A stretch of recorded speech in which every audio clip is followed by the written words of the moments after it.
साहू जैन महाविद्यालय में वार्षिकोत्सव उमंग कार्यक्रम का उद्घाटन किया गया। आपको बता दें, साहू जैन महाविद्यालय में वार्षिकोत्सव उमंग 2025 का आयोजन किया गया। इस कार्यक्रम का उद्घाटन मुख्य अतिथि राजा भारतेंद्र सिंह, पूर्व सांसद और पूर्व मंत्री जी.के. कर कमलों द्वारा किया गया। इस कार्यक्रम का शुभारंभ दीप प्रज्वलन और मां सरस्वती के प्रतिमा पर माल्यार्पण के साथ शुभारंभ हुआ। कार्यक्रम की शुरुआत सरस्वती वंदना के साथ हुई, जिसकी प्रस्तुति दीक्षा, पलक, राखी, सगुन, आयुषी और लता द्वारा की गई। इसके पश्चात अतिथियों का स्वागत साल और पुष्य गुच्छ के साथ किया गया। इस कार्यक्रम के विशिष्ट अतिथि श्री राम अवतार सिंह, भूतपूर्व न्यायाधीश, श्री इंजीनियर मुअज्जम चेयरमैन नगरपालिका नजीबाबाद, श्री अमरजीत सिंह, मंडल उपनिदेशक अलीगढ़, श्री शोभित शर्मा, निदेशक आकाशवाणी नजीबाबाद, श्री अरुण कुमार, प्रबंधक साहू जैन कॉलेज रहे। मुख्य अतिथि एवं विशिष्ट अतिथियों को स्मृति चिन्ह के रूप में अशोक स्तंभ प्रदान किया गया। अंत में महाविद्यालय के प्राचार्य प्रो बी.एस. तोमर ने धन्यवाद ज्ञापन करते हुए कहा कि यह हम सभी के लिए विशेष अवसर है। साहू जैन कॉलेज के उमंग वार्षिक समारोह का यह आयोजन पूरे उत्साह, उमंग और सफलतापूर्वक संपन्न हुआ है। ये सब केवल आपके सहयोग और समर्थन से ही संभव हो पाया है। प्राचार्य महोदय ने कहा कि मैं सबसे पहले उमंग उत्सव में पधारे मुख्य अतिथि राजा भारतेंद्र सिंह, पूर्व विधायक एवं सांसद जी को दिल से धन्यवाद देता हूं, जिन्होंने अपने बहुमूल्य समय में से समय निकालकर हमारे समारोह की गरिमा बढ़ाई। इसके पश्चात प्राचार्य महोदय ने हमारे विशिष्ट अतिथियों का भी आभार व्यक्त करते हुए कहा कि आप सभी की विशेष उपस्थिति ने इस आयोजन को और अधिक भव्य और प्रेरणादायक बना दिया। मैं सभी शिक्षकों को धन्यवाद देता हूँ, जो न केवल शिक्षा प्रदान करते हैं बल्कि विद्यार्थियों को नैतिक मूल्यों से भी परिचित कराते हैं। हमारे प्रिय छात्र छात्राओं ने आज जिस उत्साह, अनुशासन और प्रतिभा का प्रदर्शन किया, वह सराहनीय है। ये देखकर हमें गर्व होता है कि हमारा युवा वर्ग इतना सक्षम, रचनात्मक और ऊर्जावान है। आप सभी को इस शानदार प्रस्तुति और उपलब्धियों के लिए हार्दिक बधाई। इसके साथ ही मैं इस आयोजन को सफल बनाने के लिए हमारी आयोजन समिति, कॉलेज प्रशासन, तकनीकी टीम और सभी कर्मचारियों का भी आभार व्यक्त करता हूँ। आपके प्रयासों से ही यह कार्यक्रम इतनी सुचारू रूप से संपन्न हो पाया है। अभिभावकों का भी विशेष धन्यवाद देना चाहता हूं, जो हमारे संस्थान के अभिन्न अंग हैं। आपकी भागीदारी, सहयोग और विश्वास के बिना हम अपने लक्ष्य को प्राप्त नहीं कर सकते थे, और हम अगले वर्ष इससे भी बेहतर आयोजन करने का प्रयास करेंगे। कार्यक्रम के अंत में सभी अतिथियों को स्मृति चिन्ह प्रदान किया गया। इस पूरे कार्यक्रम में संचालन doctor Praveen Singh, doctor Anindita, doctor Jaswant Ruman के द्वारा किया गया। महाविद्यालय के द्वारा 16 समितियों के माध्यम से वार्षिक उत्सव उमंग को सफल बनाया गया। आप देख रहे हैं शमीम सिद्दीकी के साथ मुस्कान खान की यह खास रिपोर्ट। तालियों की गूंज को बनाए रखें लगातार।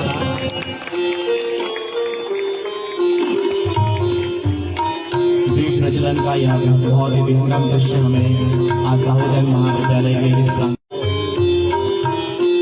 भारतीय संस्कृति के इस स्वरूप में हमें दीप प्रज्वलन और पुष्पांजलि इस संस्कृति का बहुत ही अभिन्न और महत्वपूर्ण हिस्सा रहा है। Is doing the deep prajwalan now, and this is the official start of the culture.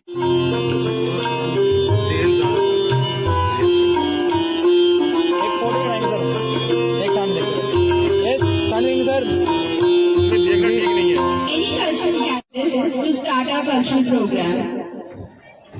ये वाला कर लो सामने।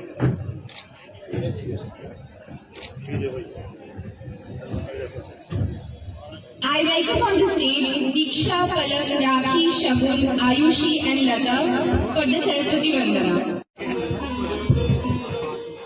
माता सरस्वती की वंदना के बिना हमारा छात्र जीवन अज्ञानता के अंधेरे से परिपूर्ण हो।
यह विश्वास हो चुका है कि मां सरस्वती ने इन कार्यक्रम की अगली कड़ी में अतिथियों का स्वागत, जो कि भारतीय संस्कृति के अनुरूप ही है, तो हमारे अतिथियों के लिए मुझे कुछ याद आ रहा है। जो दिल के हों खूबसूरत, ऐसे लोग कम बनाए हैं, जिन्हें ऐसा बनाया है आज वो हमारी महफिल में आए हैं। और ये सांसद रहे हैं, विधायक भी रहे हैं, उत्तर प्रदेश सरकार में मंत्री रहे हैं, सिंचाई विभाग जैसा बहुत ही महत्वपूर्ण विभाग उन्होंने संभाला है। लगातार वो नजीबाबाद, सहारनपुर, पूरे बिजनौर के क्षेत्रों में वो समाज कार्य के क्षेत्रों में वो सक्रिय रहे हैं। तो ऐसे ही एक महान विभूति का स्वागत करने के लिए मैं महाविद्यालय के प्रबंधक आदरणीय श्री अरुण कुमार जी से अनुरोध करता हूँ कि वे शॉल और पुष्पगुच्छ देकर हमारे मुख्य अतिथि का सम्मान करें। Applause for our chief guest. तालियों की गूंज लगातार चलती रहनी चाहिए। जोरदार तालियां लगातार हमारे अतिथियों के स्वागत और सम्मान में प्रबंधक श्री अरुण कुमार जी के द्वारा हमारे बीच ऐसे सम्मानित विशिष्ट अतिथि उपस्थित हैं श्री राम अवतार सिंह जी, जो कि इलाहाबाद हाईकोर्ट के सेवानिवृत्त न्यायाधीश हैं।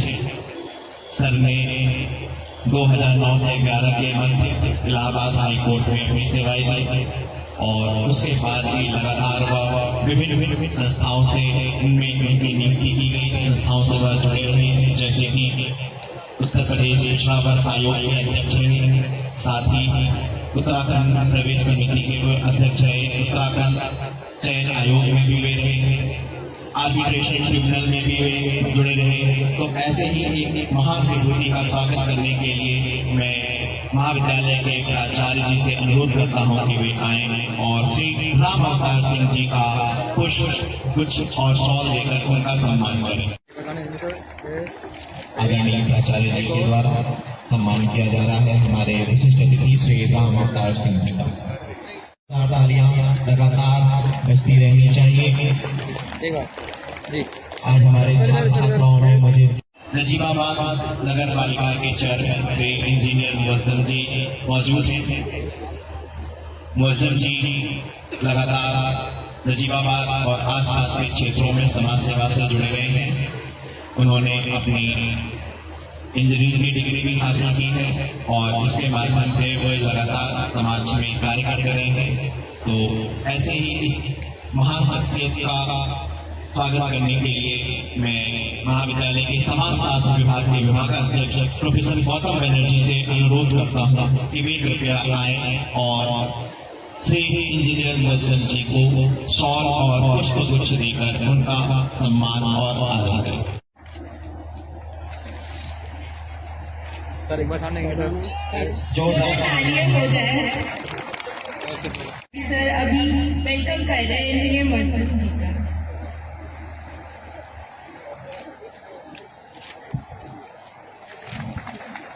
एक फोटो जोरदार तालियां।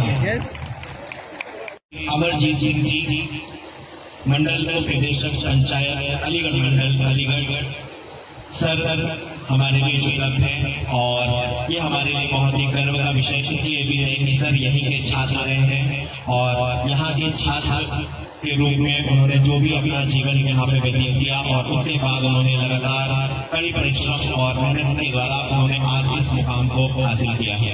तो श्री अमरजीत सिंह जी का सम्मान करने के लिए मैं प्रोफेसर हरविंदर सिंह जी से अनुरोध करता हूँ।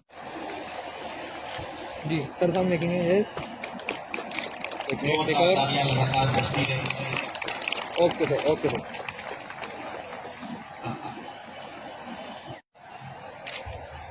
शॉल के द्वारा अमरजीत सिंह जी का सम्मान प्रोफेसर हरविंदर सिंह जी के द्वारा। Alumni of our college, and for his welcome, I would like to call our senior professor, Dr. Manish Kumar sir, to felicitate him with the bouquet and the shawl. Those present here should take inspiration from him.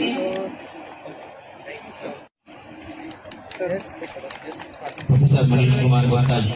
Sharma ji, who is the director of Akashvani Nazirabad. And I would like to call Dr. Pannu Kumar sir to welcome him. बनाए रखें। Sir is an important member of our Hyderabad Broadcasting Network. Shri Arun Kumar, and I would like to call Arundeep sir to greet him with the bouquet and the shawl. Sir, please. एक और Thank you, Arun sir, for taking our time of presence. Sir इधर देखिए वीरेंद्र सिंह जी भी यहाँ पर उपलब्ध है, तो उनके सत्कार और उनके स्वागत के बिना हमारा कार्यक्रम जो है वो कभी भी शुरू नहीं हो सकता। तो अब मैं हमारे महाविद्यालय के डॉक्टर नीलम बालियान जी से आग्रह करता हूँ कि वे आए और हमारे पूर्व प्राचार्य डॉक्टर वीरेंद्र सिंह को पुष्पगुच्छ देकर सामने की सर एक बार ठीक है एक और टाइम नादिर बहुत पसंद है, क्योंकि सर की उपस्थिति में आज इस वार्षिक उत्सव की गरिमा में 4 चांद लगा दिया है।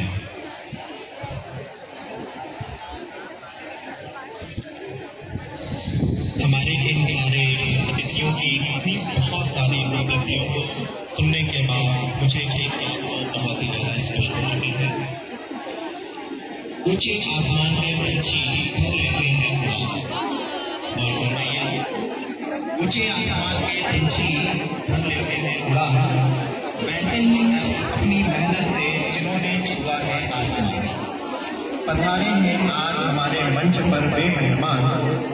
निवेदन करता हूँ जोरदार तालियों। गुलों में रंग भरी बादे नौबहार चले, गुलों में रंग भरी बादे नौबहार चले, चलिए भी आओ कि गुलशन का कारोबार चले, चलिए भी आओ कि गुलशन का कारोबार चले। इन्हीं शब्दों से मैं आगाज करना चाहूंगी स्वागत गीत का, जो प्रस्तुत करने आ रहे हैं इशिका, साधना, अंजलि, निष्ठा, दिव्य, उदित, जयदेव और देवाशीष। जोरदार तालियों से स्वागत करें।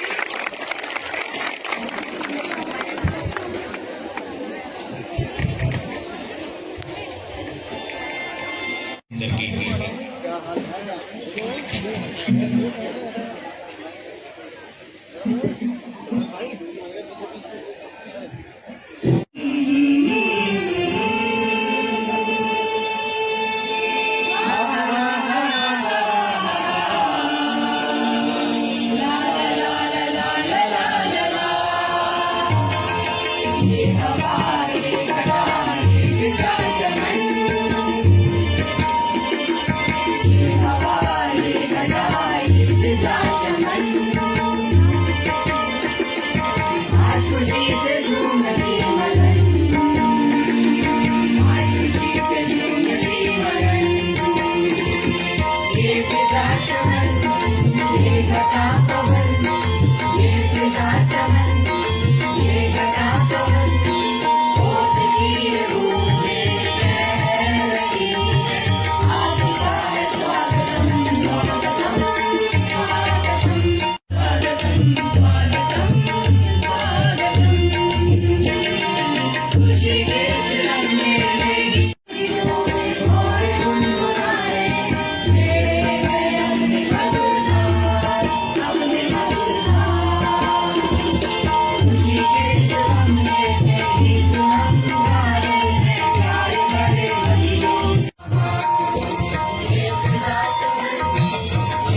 सबसे पहले मैं अपने वार्षिकोत्सव उमंग में साहू जैन महाविद्यालय परिवार की ओर से आप सभी का हार्दिक स्वागत करता हूं।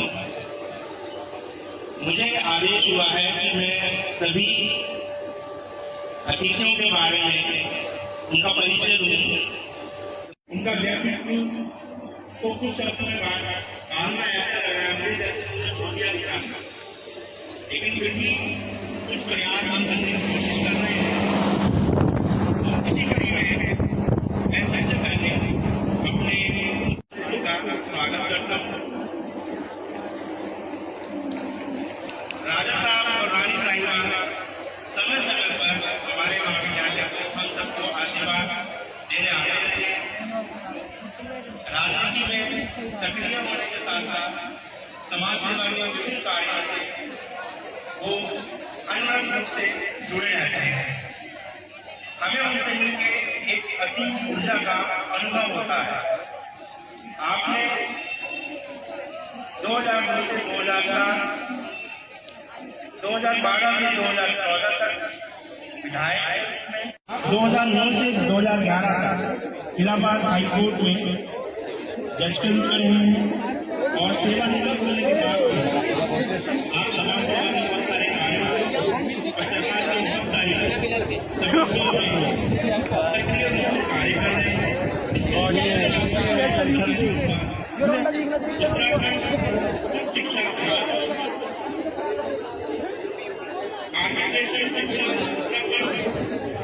उत्तर प्रदेश पिछड़ा वर्ग आयोग के अध्यक्ष के रूप में आपने महत्वपूर्ण कार्य किए और समय समय पर हम उनको बुलाते रहते हैं और आप हमें अपना आशीर्वाद।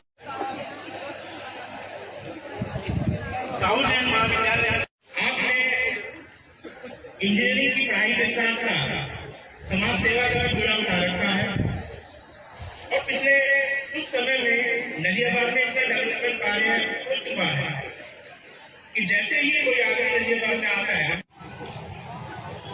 The magazine committee headed by Manish Kumar sir includes बहुत बहुत धन्यवाद सभी का। और ये हमारी कॉलेज की मैगजीन क्षितिज जी जिसका प्रकाशन और जिसका विमोचन आज हमारे सभी संस्थानों और वो इतने सक्षम जरूर है कि अपने क्षेत्र की जिला बिजनौर की और आसपास के क्षेत्रों की भी सेवा लगातार करते रहते हैं। उन्हीं के साथ साथ हाई कोर्ट से रिटायर्ड जज हमारे आदरणीय राम अवतार जी जो कि तमाम पदों पर रह रहे हैं और राज्य सरकार हो केंद्र सरकार हो उनकी ईमानदारी को देखते हुए उनकी सेवाएं लगातार लेती रहती है। हमारे बीच में मैनेजर यहाँ पे अरुण कुमार जी और पूर्व प्रिंसिपल धीरेन्द्र जी और मौजूदा प्रिंसिपल आदरणीय बलराम जी और शोभित जी, धीरेन्द्र जी, अमरजीत जी, अयूब भाई पीछे बैठे हुए हैं, बनर्जी साहब, प्रोफेसर साहब, हमारे दोस्त अरुण देव जी, हमारे आदरणीय मठपाल सर जी, हमारे आदरणीय भी सर जी, हमारे भैया प्रोफेसर नीरज भाई, संतोष जी और तमाम जितने भी यहाँ पर टीचर्स बैठे हुए हैं आदरणीय प्रोफेसर, मैं सभी का शुक्रिया अदा करता हूँ। और उन्हीं के साथ साथ यहाँ पे आए हुए जितने भी गार्जियंस हैं, पेरेंट्स हैं, उनका भी स्वागत। और प्यारे बच्चों, यहाँ के स्टूडेंट, मैं आपका भी शुक्रिया अदा करता हूँ कि इतने अच्छे प्रोग्राम में आप लोगों ने बुलाया है, इतना मान सम्मान दिया है। मगर सबसे ज्यादा मान सम्मान अगर आज किसी शख्स का होना चाहिए तो वो है 1966 में तकरीबन 59 साल पहले इस शिक्षा के संस्थान को बनाने वाले साहू शांति प्रसाद जी और उनकी पत्नी रमा जैन जी। इससे बढ़िया क्या आप दान दे सकते हैं कि वो चले गए हैं, मगर जिस बंदे को शिक्षा मिलती है उसका विकास होता है, उसके परिवार का विकास होता है। यानी कि जो देश पढ़ा लिखा होगा उस देश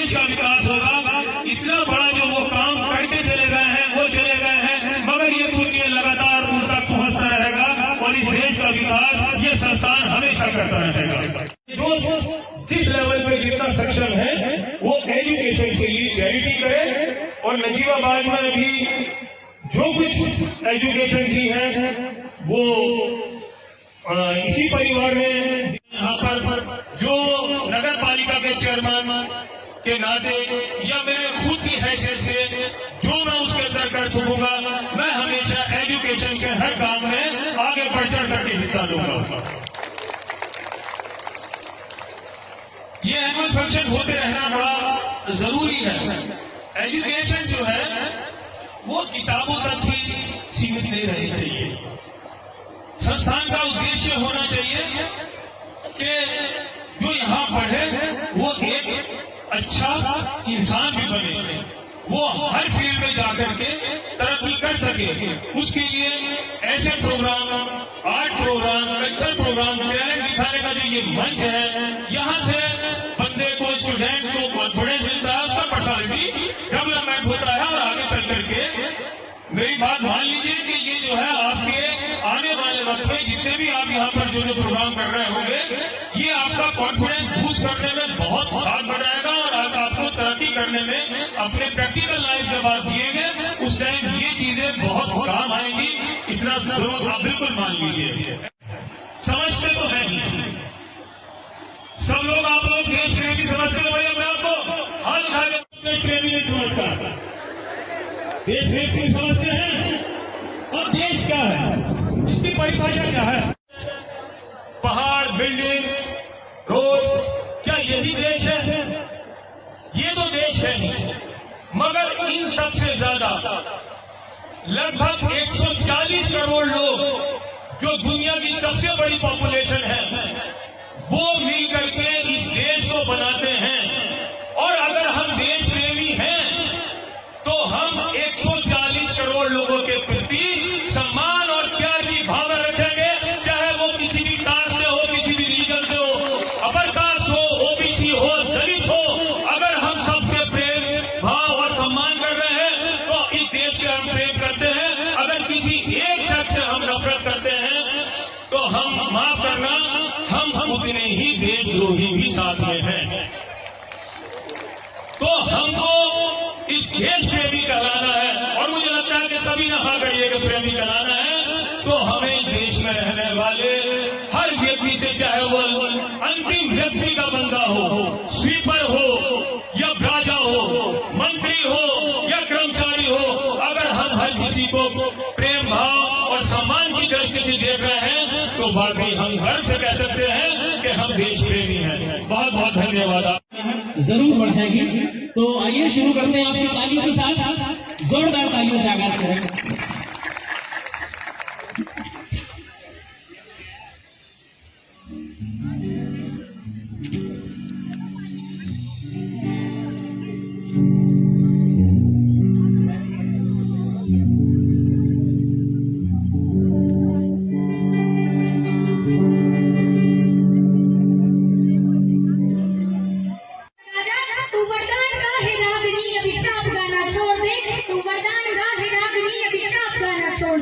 और क्यों? तू है शक्ति का स्वरूप जिसमें सृष्टि रचने की ताकत है। तू है सबकी जननी, जगपालक की भी पालक है। तू साहस और समर्पण को जीवन का आधार बना। अरे तू हर रूप रंगचंडी का, तू शस्त्रों को श्रृंगार बना, तू शस्त्रों को श्रृंगार बना। भाषाई सभ्यता से एक छोटी सी तकरार हमेशा से रही है कि स्त्रियों के गहने उनकी दुर्बलता नहीं, उनका श्रृंगार होते हैं। जो बात बात पर चूड़ियां भेंट करते हैं उनके लिए पंक्तियां निवेदन करना चाहूंगी कि जो पुरुष कमजोर दिखाई देते हैं उन्हें कहा जाता है चूड़ियां पहन लो। मेरा प्रश्न है, यदि चूड़ियां मानक है कमजोरी का, तो क्यों जगत जननी जगदम्बा चूड़ियां पहनती है? तो क्यों भारत माता के हाथों में चूड़ियां खनकती है? तो क्यों वीणा पाणी के हाथों में चूड़ियां धमकती है? अभी बात पूरी नहीं हुई है, आइए जानते हैं कि क्या दिखाई देती है चूड़ियां। कलियों से कोमल हाथों का आधार दिखाई देती है, कि कलियों से कोमल हाथों का आधार दिखाई देती है। तलवारों के बीच नाचती धार दिखाई देती है। रणचंडी में रणवेदी का वार दिखाई देती है। जगत जननी इस जीवन का तबशार दिखाई देती है। अगणित उन अंगारों का आगार दिखाई देती है। धर्म ध्वजा को हाथ लिए प्रतिकार दिखाई देती है। चट्टाने चिंगारी और आगार दिखाई देती है।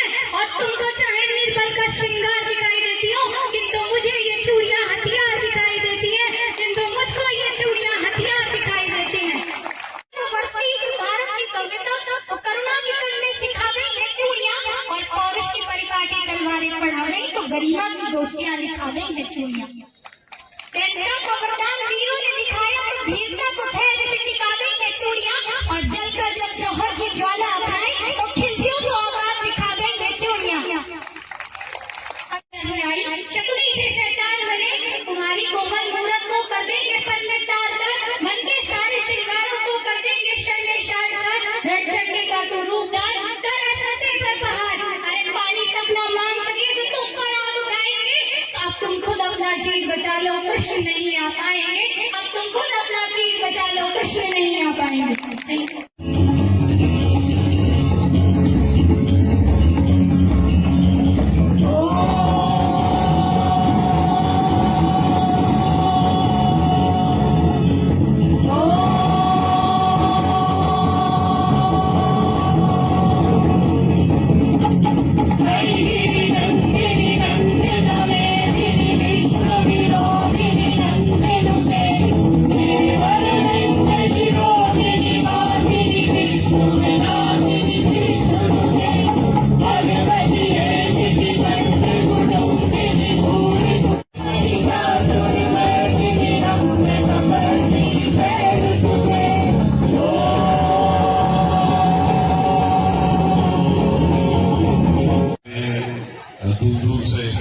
और आप सभी यहाँ पर बैठे छात्र और छात्रा, बहुत ही आनंद आया आपका ये कार्यक्रम देख के।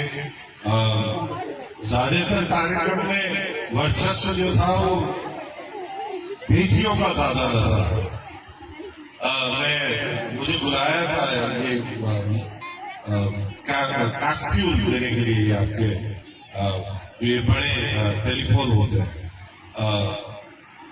कानपुर में, वो मैंने देखा वहां पर करीब 85% जो जिन्हें मिले वो स्नातकों का था, उन्हें हमें बांटने थे ये टैबलेट, सॉरी, तो वो ज्यादातर 85% लड़कियां।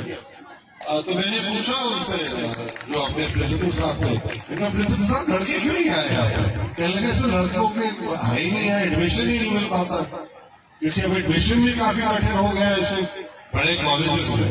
तो मैं बहुत बहुत बधाई देना चाहूंगा अपनी बेटियों को, आपने कमाल करा हुआ है। 85% लड़कियों के एडमिशन है और लड़के मुश्किल से 15-20% पर एडमिशन ही ले पा रहे हैं। तो कल भविष्य आपका है निश्चित ही रूप से। बड़ा आनंद आया देखकर कि बच्चियों ने सभी प्रदेशों की संस्कृति पर अपना सुंदर कार्यक्रम करके दिखाया। मगर ये भी अजीब लगा कि हमारे यहाँ के पश्चिम उत्तर प्रदेश की कोई भी आपने कार्यक्रम नहीं रखा सर। इतने संस्कारहीन व्यक्ति तो नहीं है यहाँ पर सब। गुजरात का भी था, राजस्थान का भी था, सभी जगह का देखा। बहुत बहुत बधाई आपको। ये संस्था टाइम्स ऑफ इंडिया, जैसे आपने पढ़ा होगा अखबार के ऊपर सबसे पुराना अखबार है हमारे देश का, अंग्रेजों का बनाया हुआ था। जब हिंदुस्तान आजाद होने से पहले ही इसे रामकृष्ण डालमिया जी ने अंग्रेजों से खरीदा था। आपको ये जानकर भी बड़ी खुशी होगी, खासतौर से जो हमारे गुरुजन बैठे हैं, कि शांति प्रसाद जैन जी भी प्रोफेसर है, वो प्रोफेसर है। और डालमिया जी बहुत बड़े उद्योगपति थे, जैसे इस समय पे हम अंबानी जी को समझते हैं, और सब टाटा बिरला जितने भी बड़े उद्योगपति थे उनके टक्कर पहचानते थे और मानते थे। कांग्रेस के बहुत बड़े दानदाता थे रामकृष्ण डालमिया जी, और वो अलग जमाना था, लोगों का बड़ा विशाल हृदय होता था। नेहरू जी ने अपनी पहली कैबिनेट जो बनाई उसमें उन्होंने उद्योग मंत्री जनसंघ के अध्यक्ष को बनाया, श्यामा प्रसाद मुखर्जी को। तो ऐसा माना जाता था कि जो बड़े नेता थे, प्रधानमंत्री जी भी जो थे, वो अपनी आलोचना बड़े सहज रूप से स्वीकार कर लेते हैं और तब भी अपने आलोचकों को उनसे काम लेने के लिए देश के हित में उन्हें सम्मिलित कर लेते हैं अपनी टीम में। मगर ये जो बाजी थी ये सही नहीं बैठी और बहुत बड़े आलोचक बन गए डालमिया जी। तो शांति प्रसाद जैन जी ने उनसे कहा कि आप ये बंटवारा कर लीजिए, क्योंकि नेहरू जी का गुस्सा अब आप पर बहुत जल्दी फूटने वाला है। और बिल्कुल वैसा ही हुआ, क्योंकि बंटवारा हो गया था, इस वजह से ये टाइम्स ऑफ इंडिया बच गया। नहीं तो रामकृष्ण डालमिया जी को उठा के और 8 साल तक जेल में भेज दिया। 8 साल तक वो जेल में रहे। जब तक वो निकल के आए तब तक पूरा परिदृश्य बदल गया था। डालमिया ग्रुप लगभग समाप्ति की ओर था, मगर ये सौभाग्य था कि उनके दामाद उन्होंने इसे फिर से संभाल लिया था। और वहां से शांति प्रसाद जैन जी और नजीबाबाद के जो मूल निवासी थे, उनकी पत्नी रमा डालमिया जी उनकी पत्नी थी, और उन्हीं के नाम पे रमा जैन कॉलेज और ये सब संस्थाएं जो है ये उन्हीं के द्वारा बनाई गई है। जब तक वो रही, नजीबाबाद से संपर्क में रही, उनके बेटे भी संपर्क में रहे। अब तो ऐसा लगता है कि थोड़ी दूरी सी बन गई मालिकों से हमारी। मगर ये भी बड़ी गर्व की बात है कि इतने बड़े परिवार, इतनी बड़ी संस्था, इतने बड़े इतिहास के साथ ये क्षेत्र जुड़ा हुआ है। तो शायद अभी बता रहे थे गीता का, शायद भगवान ने भी यही कहा है कि केवल एक ही कर्म भाग है। अगर अर्जुन ने सैनिक बनना चाहा है तो वो सैनिक ही रहे, वो दार्शनिक बनने का प्रयास ना करे। गीता की शुरुआत यहीं से कि अर्जुन कह रहे हैं कि मैं छोड़ के जा रहा हूं, और भगवान ने इसको समझाते हैं कि तुमने अगर सैनिक बनने का प्रण लिया है तो फिर सैनिक का धर्म निभाओ। तो अगर आपने उद्योगपति बनने का धर्म लिया है तो फिर ये राजनीति में अटक जाने से शायद ये इतना बड़ा नुकसान हुआ जो कि शांति प्रसाद जैन जी ने बचा लिया। तो हम अपना मन बनाए, अपना पथ ढूंढें, जो भी कर्म करना चाह रहे हैं उसे निष्फल और निष्ठा से करें, पूरे हृदय से, पूरी मेहनत से करें, और बार बार अपने पथ को अगर हम बदलते रहेंगे तो आजकल के इस प्रतिस्पर्धा के युग में हम पिछड़ जाएंगे, हम पीछे रह जाएंगे। जो भी काम करें हमें अपना मन पक्का बनाकर वो ही करना पड़ेगा, पूरे हृदय से, पूरे तन से, मन से, धन से, और परिश्रम पूरा उसको डालना पड़ेगा, तभी हम आगे निकल पाएंगे। बहुत ही सुंदर कार्यक्रम है। अभी तो बंदर जी से कह रहा था अरुण जी